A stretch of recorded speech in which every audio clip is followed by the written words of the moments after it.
Jutro. U biti ovo ću samo nastaviti, stavit ću prvi dio i drugi dio, tako da se zna. Sad sam pregledala taj video i vidjela sam da mi je par puta vide mi se gačice, znači tu kad mi je pao mobitel ili tako.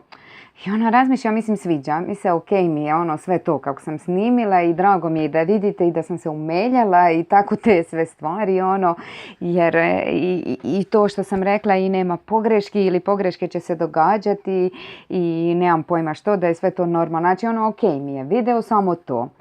Pa mislim, idem na kupanje ovo ljeto, znači cijelo vrijeme sam u gačicama i korpiću, ako ćemo tako da get over it, to su, mislim, niđe veze, eto, kako sad, jeli, tu neđe nekoga vidiš, i to je a u biti cijelo ljeto, jeli, gledaš tako nekoga gologa, znači kako malo nam je isto to poremećeno. Druga stvar što sam htjela još nadodati, znači ima dosta ljudi koji su se priključili, hvala vam i dobrodošli.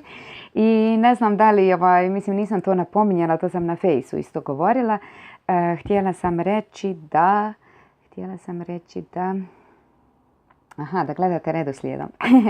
Da preporučam da se ide na listu za reprodukciju, znači playlist, ne znam na kojem vam je jeziku, i onda gledajte redoslijedom. Znači da onako malo vidite o čemu i zašto tako pričam i tako to. Znači uvijek preporučam ići redoslijedom.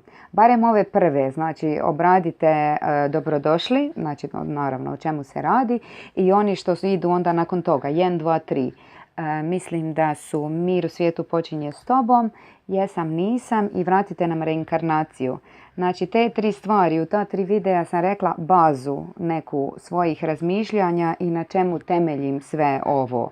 Tako da eto, voljela bih da to definitivno pogledate. Onda nakon toga u biti možete preskake. Znači ta 4, eto, dobrodošli. Mislim, to valjda jeste najgledanije.